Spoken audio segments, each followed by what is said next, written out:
be doing an entire thing on membership and recruitment and all of that. And then after his presentation ends, Wendy, Chris, and I and Eric will all be here to answer any questions anyone has on annual program planning, summer planning.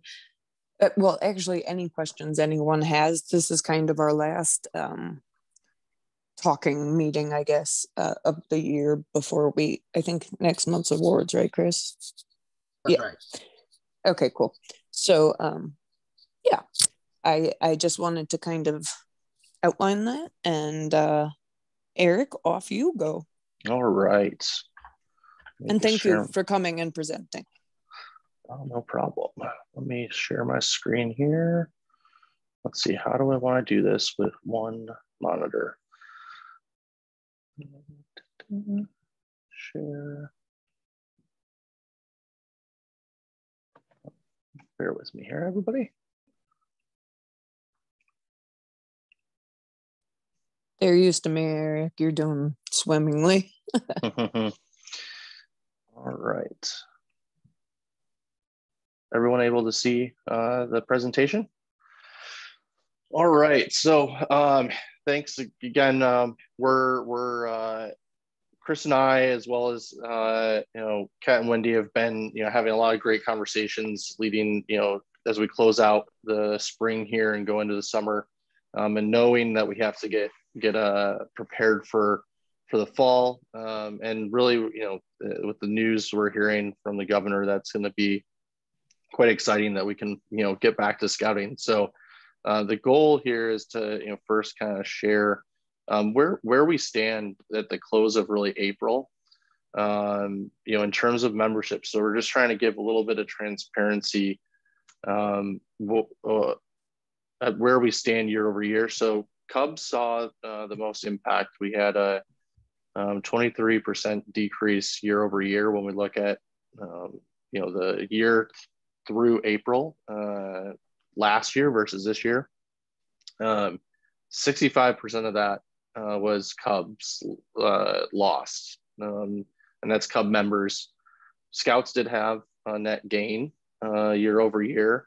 They did have a little bit of crew loss as well. And then we also had a little bit of gain on posts or Explore Post members.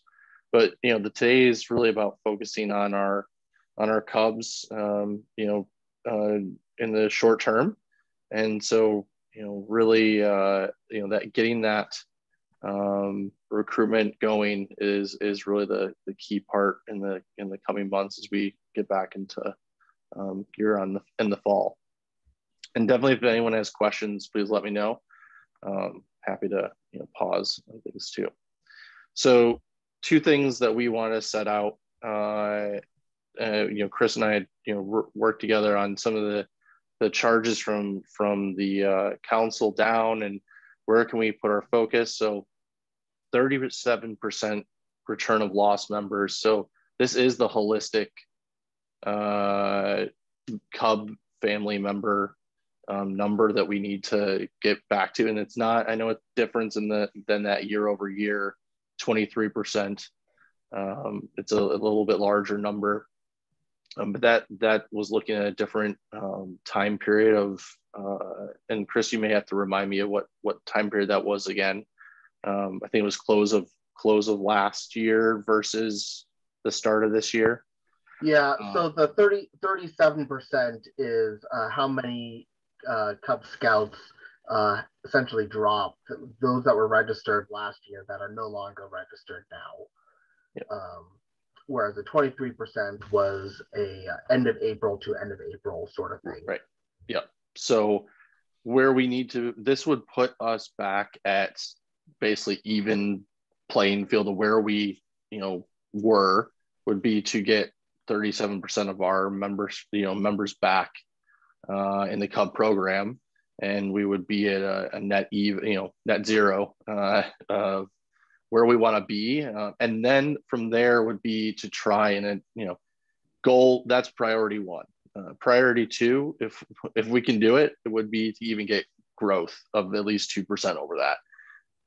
Overall, right now it's about getting families that are dormant and have communicated to us that, hey, we're waiting for things to open back up, scouting to get reactivated, activities going, that group of families and the members. And then there's the lost families entirely, where they've not registered at all. They're disconnected, and they're not even, it just hasn't even been a consideration in a bit. And we need to bring it back to their attention that scouting, is here if you so choose to want to bring it back to your families. And there's that 2% of new families looking for youth programming. And that's the 2% piece. All right. So there's a few things that, we have taken some cues from council, district, feedback from others. And this is where I'd love to hear other people's input. So the focus area is like, what can the district do to help our units? And there's a few things that we've already, one of these we've already done. Did new member coordinator training that happened the end of April, or sorry, the first week of May. I think time's flying here for me. And we had a great turnout. We had, four participants from the Alpine District, and we shared the event was shared with Lake Shores, and we had a total of 11 folks. So it was really good. Some good conversation came out of it. And I think there's going to be a reason to do probably another one in the future in the fall, potentially if some of our PACs again get re-engaged as they gear back up. The other thing would be to do what we're going to work with our district chair for communication, and also what we're doing through our social channels is push for a Be a Scout unit pin update. So for those that, that's the online membership registration. You can find your closest unit to your address. And the big thing is getting all our units to make sure that, and I think this is something that a lot of them have done, but we can always look for improvements and make things updated, make sure we have the right people. And that's one way that, especially in this more digital forward time, we have, making sure that the information's accessible for anybody that's looking to join again. So we'll be trying to drive units to look at that, spend some time and make those updates. It's little things are going to be what we do to try and get to that 37%. Another thing we're going to work on is a monthly recruitment email and Facebook posts. This is going to be really short snippets, nothing extensive, just like tips, tricks, going out to our PAC leaders and committee chairs, or new member coordinator chairs, and the CORs, or whoever's in an invested stakeholder at the units that want to be involved and get this information. We're gonna try and help provide little bits and pieces here and there, and not throw everything. Here's the entire all your tools in the toolbox. We're going to try and give you one wrench at a time, so that you can try new things as you go. Another thing that we're looking at is how can we do district-wide public events now that we're opening back up. So these are just ideas. Nothing's like officially firm yet. There still would need to be some planning on some things, but one idea that would be is a Saturdays in the Park, where it's strictly just a fun day that a PAC could do. This could either be, maybe there's some PACs in the area that want to just find a really nice park where they can put together some stomp rockets or some really simple activities like a balloon, water balloon toss, or really just trying to create some activities and not look to truly drive recruitment, but just show that, hey, we're putting activities back there for fun. And if the conversation strikes up with parents that are seeing this going on, it's an opportunity to just naturally let the conversation about, hey, this is what we're doing, this is who we are, but it puts some exposure out there and really just gives parents an opportunity to get, similar to all the great summer events that are being advertised at the camps. This is, let's put some opportunities for PACs to just have fun. So, yeah, go ahead. I actually have some maybe some recent progress on this specifically. I was on the phone with one of my Cub Masters this morning. They're one of the ones who attended our training. We were actually talking about completely something different, about maybe trying to set up a district fishing derby for next year.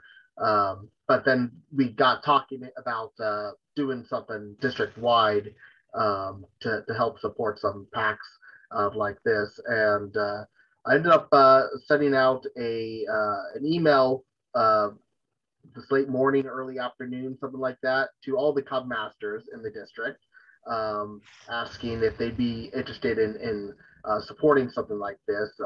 This being if we'd all, the district would secure a location, maybe like Issaquah, Sammamish, or Snoqualmie, depending on who was involved.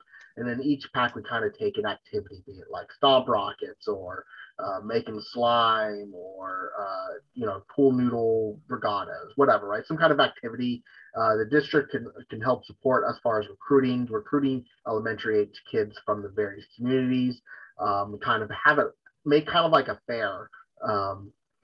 And I don't know exactly what we call it, but we can have time to figure that out. But the idea is that, people can come, they can go to each activity, and then the unit will have some of the information there, right? This is some of our meetings. If you'd like to, check out what our Cub Scout PAC does, come join us our next meeting or this camp out, whatever, something, so they have that information, and then they can go and check out, like, okay, well, this is where we meet, or this is where our kids go to school, and so kind of a way for kids from the community to kind of get a taste of scouting, of Cub Scouting, and meet some local units. I think it's the idea behind it is that this is a way that the district can be a lot more supportive, and not necessarily replacing the Cub Scout join night, but really making it so those join events or recruitment drives are going to be more successful because they'll be driving more youth into the PACs, and just getting more kids from the community there. I think that could be really helpful. And I sent the email out, as I said, like the beginning of the afternoon, like right before I went to lunch. And we've already had 6 replies from different Cub Scout PACs that are really excited about it and are in. So this is definitely something we're going to be looking at. Again, we don't know the exact locations. This is very early planning, but it would have to, we can't put something like this without the support of our PACs. But I think this is something that would be really beneficial for all of us. So that's something we're going to do. We'll probably try to set something up in the fall to help coincide with that. So yeah. Anyways, I just wanted to share that. No, that's very great, new information. yeah, and I think it fits right in that regional info event. Like the objective is not to get them to sign up that day. The objective is to share the info, put activities with it. We're saying regional because I think some past discussion was, is there someone in one end of our district that's just a little too far to get to the other end, or do we have to find a central location? So left it a little open-ended, but I'm glad that you had that additional detail to share around the PAC's willingness to engage with that and how we can do it. So I think that's going to be exactly what fits into that concept, and more to come on that piece, as Chris said. And then the local festival presence. This is just ideas that we're trying to encourage PACs to go and activate again. So we're able as a district through the council to say, hey, like we got some marketing materials, we can do the yard signs, things like that. These can be parts of putting them out during our local community festivals, the Salmon Days, Newcastle Days. Do you march in the parades that if they start to come back, and all those considerations, and just making sure that these packs where you're located near these events that happen in your area, making yourselves present again, having if there's able to have booths or anything like that for other public organizations. Let's figure out how to if you need any district support in terms of having that signage, or there's sometimes banners can be helped out with for tables. We want to be able to give you that support there to make yourselves present when there's a lot more families doing activities in the community events, like the Salmon Days is an example. This one's another topic that we're gonna kind of have an outreach to our troops. A lot of our troops have a great opportunity to be encouraged, not required. We want to have them reach out to the packs that they're most associated with. Some of them are sharing the same charter org. This could be for, hey, we got kids that want to be den chiefs and want to help with help the families gear these dens back up again, and they're really encouraged to help their cubs. And maybe this is an extension of their younger brothers and sisters are in the packs, and they can get tied into that as well. So it's a great way for us to make sure there's that connected tissue going on between our packs and our troops. And so we're going to do a little bit of a push to just share, hey, how can you do this? Here's some ideas, and make sure that the troops and packs are at least starting conversations how that could happen if they want to, and it's really just to encourage it. And then the last one is commissioners. So if for the folks that don't know what the commissioners are, there's the commissioner corps for every district, and there's every unit, every pack, every troop, every post all have ideally an assigned volunteer at the district level to help support that unit. And so we would be engaging these commissioners, unit commissioners, to just make themselves more present than ever, be a resource. And this is their charge anyways, to be that resource, but it's more important than ever to make sure that they put more focus maybe on their packs at this time, because that's where the attention is needed most, for the short term and the long term, and the immediate long term. So that's another big Eric piece. Yeah. If I am a pack leader and I want to figure out who my commissioner is, how might I go about that? That is a great question. So there's a whole list of the commissioner. Well, I think actually Ken Fisher's who's our district commissioner, is going to be the best resource to give you that. So Ken Fisher's info is on our Alpine district site. He's the district commissioner. He oversees the commissioner corps for the district, and he can make sure we know who is the unit commissioner for your pack if you want that extra assistance proactively. Otherwise, we're gonna try and have that outreach happen to you from the district side down. But yeah, if you want to reach out, Ken Fisher's going to be the best person to find out who that is. And I think there's a good opportunity too for us to maybe help facilitate that communication too, on the introduction as well. All right. So it may be on Scout Book. I'm not sure. Yeah, I don't think it is. I'm not it's only in Scout Book if the individual has been added as a Scout Book member associated with the unit. And I know that I am not on Scout Book for my units. So that's an optional piece. I think that would have to be added by the unit, Unit Key 3. So there's a spot for it, but I believe so. Yeah, I think you're automatically added. Correct. It would be like adding any other volunteer within the unit and giving them the access you need. Totally optional. All right. Any other? So this is what I had to share today. Any questions? Love any feedback too for the group here. Sylvia, do you think PAC 571 would be potentially interested in joining with a kind of a community-based recruiting or fair? I don't know what we call it. But it's kind of what I was describing earlier with the different activities and having. Yeah, I made a mistake. 571. It's the Boy Scout pack, a troop from my son. I am 551 Cub Scout. Okay. Yeah. Well, I would say yes, pretty much. I have to ask my scout master, but I'm sure we had a committee meeting yesterday, and I mean, it's really hard to get those families back.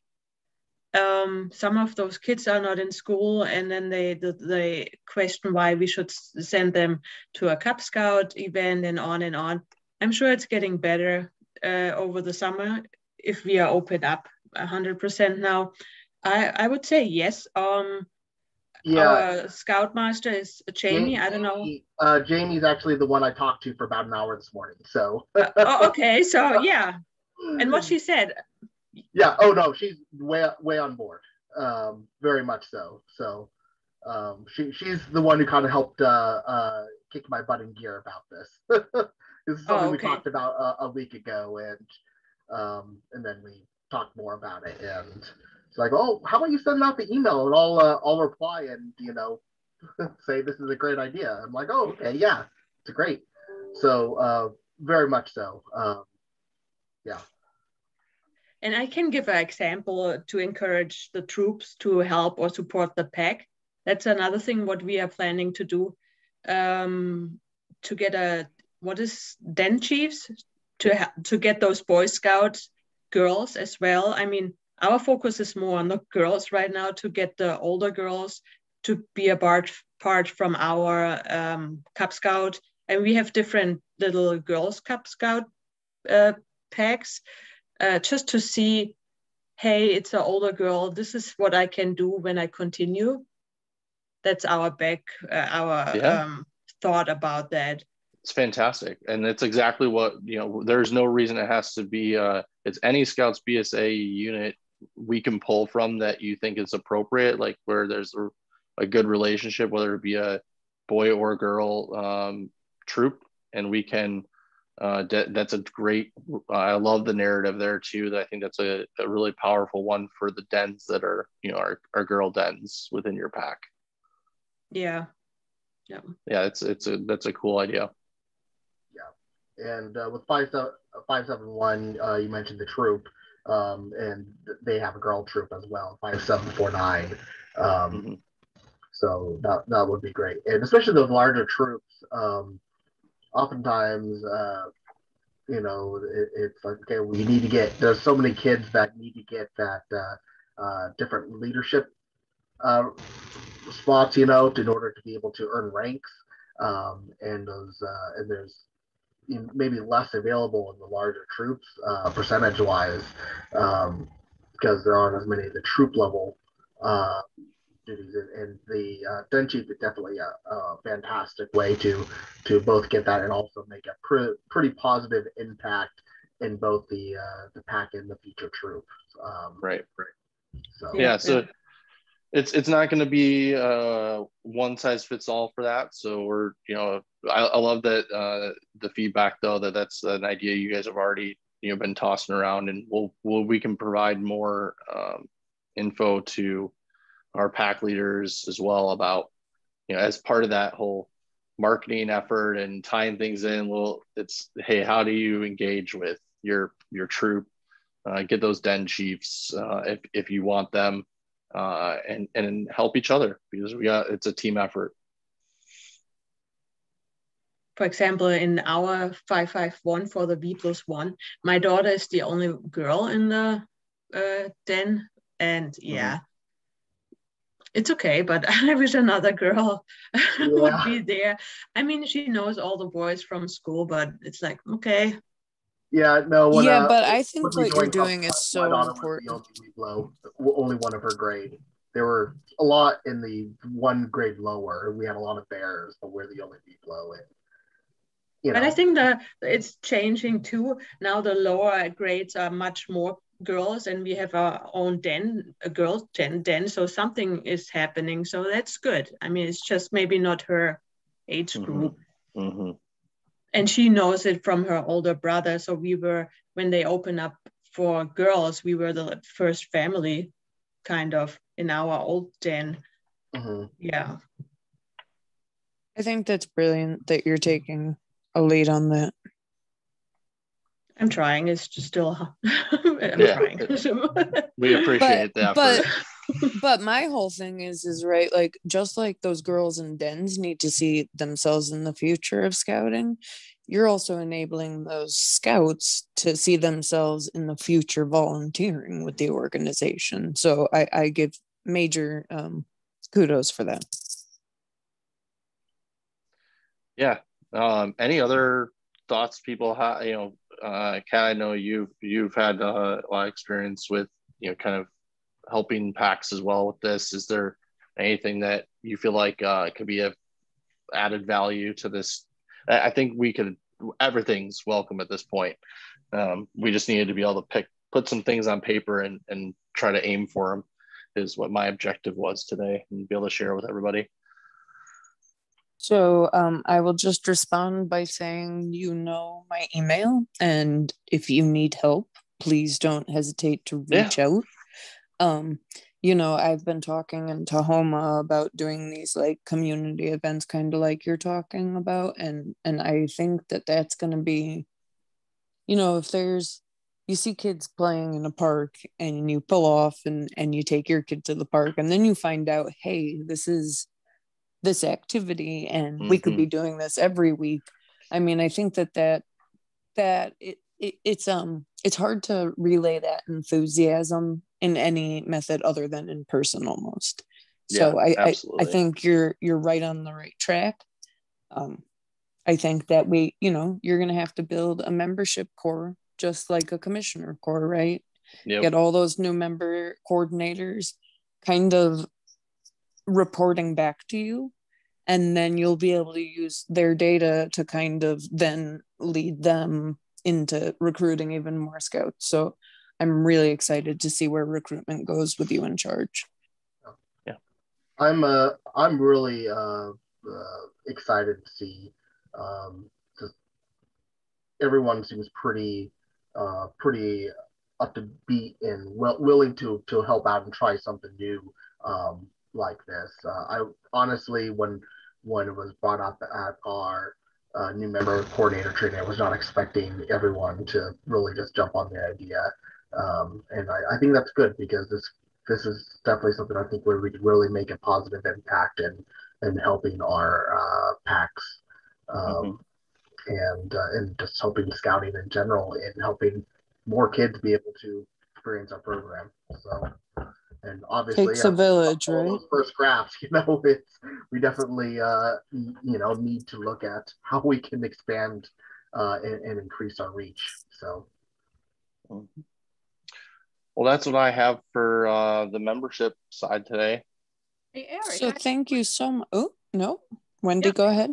I have a question for you, Eric. So I know you've attended a couple of national webinars. So I'm wondering what you're hearing about what's working well for reaching out to new families to bring them into scouting, and also what's working to reach out to families that have kind of dropped off the map and bring them back into the fold. That's a great question. And what some of what I shared was the items that they've pulled from that. One of the big topics that came up during the new member coordinator training was the geofencing topic, which that's going to be part of like, hey, let's put more of that out too. And geofencing was using targeted Facebook ads with zip codes and streets, and you can get really, really specific about that. But that was one of the efforts that they've been trying to push for. And then the yard sign thing has been coming up quite a bit too, just trying to draw attention. Outside of that, it honestly has been it's been a council down approach, I think, at this point of they have the access to the info about who is dropped. It's making sure that the PACs have that information, and then finding ways to do the peer-to-peer outreach where it's appropriate. I think that's a piece too that has also been brought up, is that peer-to-peer part where that family was holding out. Your family maybe chose to stay more active, and you now can kind of share, hey, because I don't think these the families are getting disconnected entirely. They may have, they're still seeing each other in the block near their homes on occasion. So it's gonna take that peer-to-peer outreach as well, from what I've been hearing.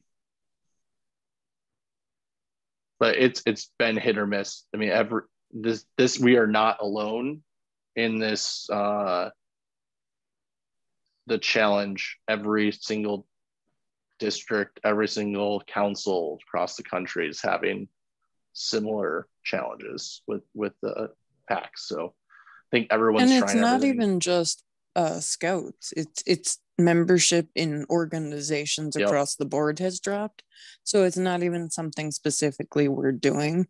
It's just like you said, those people who kind of put us on the back burner. We need to find a way to get a hold of them and say, hey, if you want to move us to the front, we're here. Right. Yep.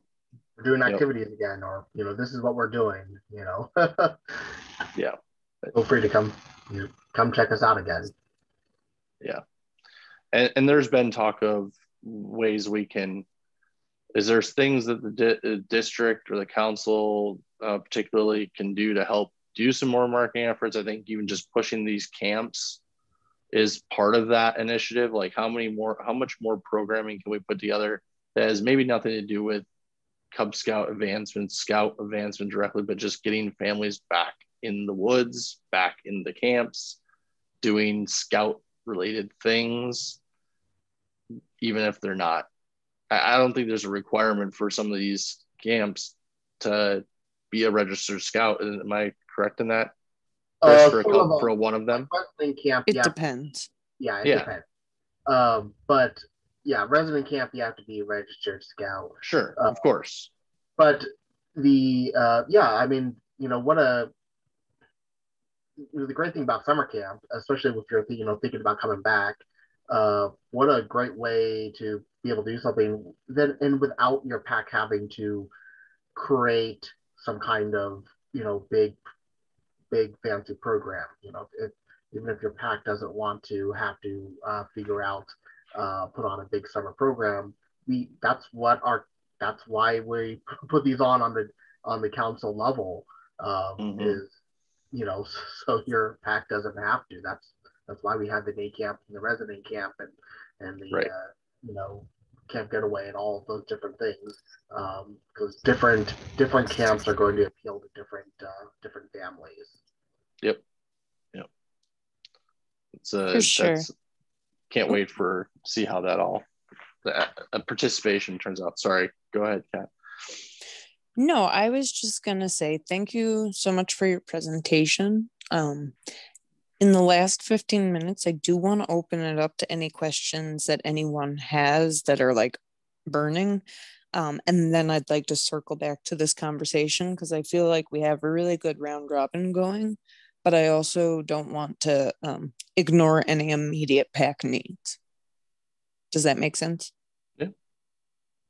Cool. So does anyone have anything that they really wanted to bring up or that isn't making sense or they're having difficulty, explaining to someone else?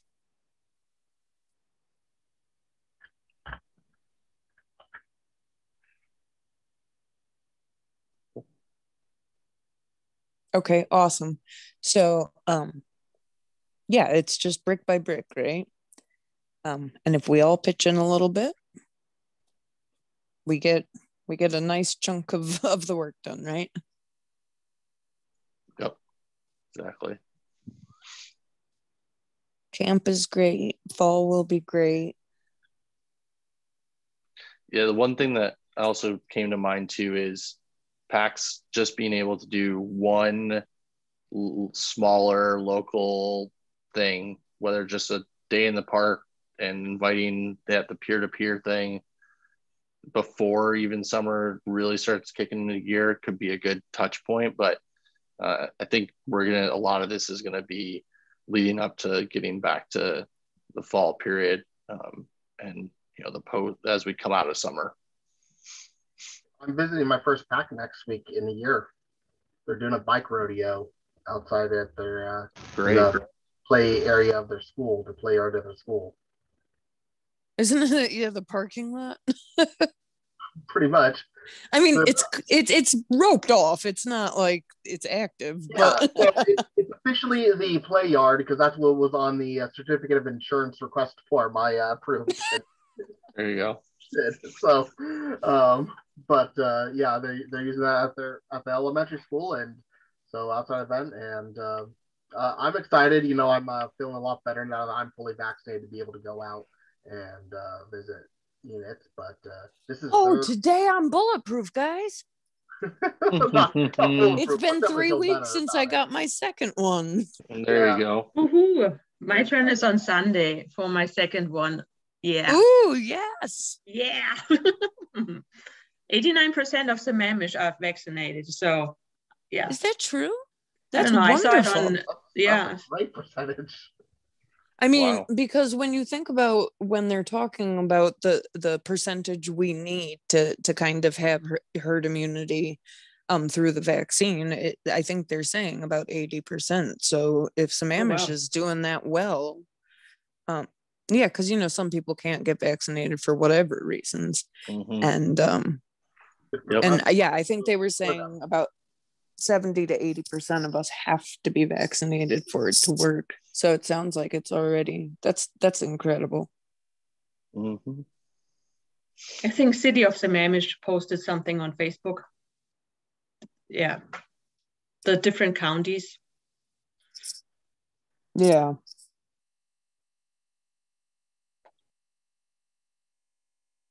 All right.